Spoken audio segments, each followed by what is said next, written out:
गुरुवर जीव दया के प्रति एक प्रश्न है। जैसे मंदिर के माली से अपन द्रव्य खरीदते हैं और खरीदकर ग्वाले को देते हैं, वो खिचड़ी बनाकर उसे खिलाता है। अब पर वो दूध हम लोग उससे खरीदते हैं, तो इसमें अपने को दोष आता है क्या? देखिए, मंदिर का जो द्रव्य है, यद्यपि इसका मूल अधिकार पशु पक्षी और दीन दुखियों के ऊपर है।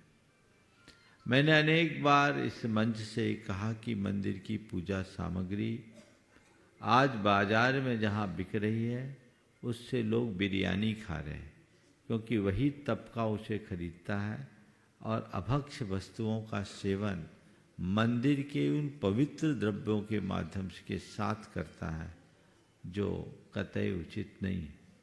इसलिए इसका उपयोग जो भी चढ़ावा चढ़ता है, पक्षियों को खिला दे, पशुओं को खिला दे, अथवा कई जगह लोग इस तरह की भोजनशाला चलाकर दीन दुखियों को भोजन कराते हैं, ऐसा ही करना चाहिए।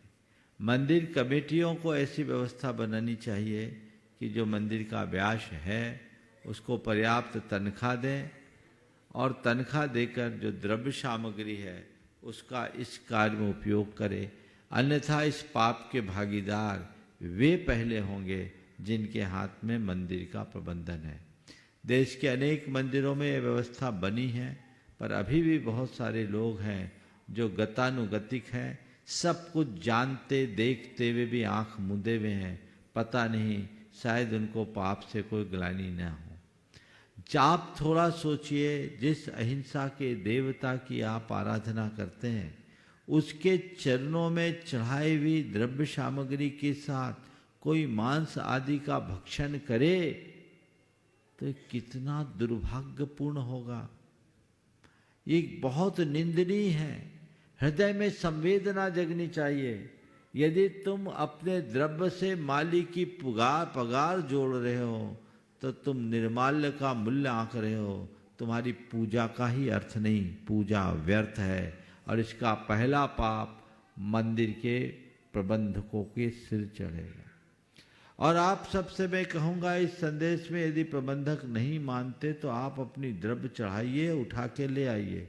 रास्ते में कोई गाय मिले, बैल मिले, बकरी मिले, कोई प्राणी मिले, उसे खिला दीजिए। बहुत लोग ऐसा करने भी लगे, इसमें कोई दोष नहीं।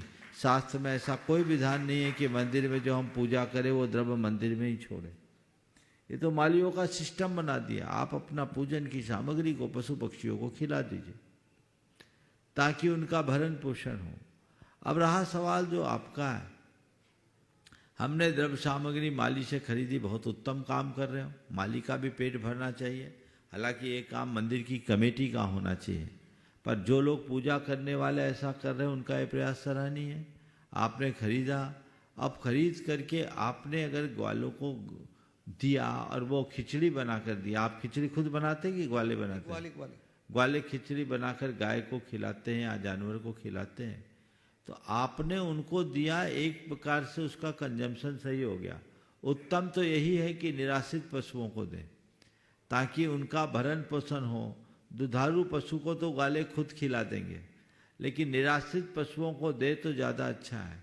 पर यदि ऐसा सुलभ न हो तो उसको देने में कोई हानि नहीं है। आप दूध पी रहे हैं, आपको निर्माल्य का दोष तब लगेगा जब ग्वाले को बेचोगे। अब गाय आप न दो, कोई दूसरा माली उसको दे रहा है और माली से वो ग्वाला खरीद कर अपने गाय को खिला रहा है, फिर क्या तुम कहाँ छांटोगे? माली भी तो बेचेगा कहीं ना कहीं। और मांस भक्षियों के पास जाने से तो अच्छा है, पर सर्वोत्तम यही है कि ऐसी गौशालाओं में दो जहाँ कोई आश्रय नहीं है, और घर के छतों में डालना शुरू कर दो, मंदिर के छत में डालना शुरू कर दो। इतने तोते और चिड़िया आएंगी, पक्षी आएंगी कि बचेगा ही नहीं। कई जगह तो लोग और दूसरों से लेके डालने लगे हैं, बस वो बादाम तक को तोते फोड़ फोड़ करके खाते हैं। ये व्यवस्था कर सकते हैं।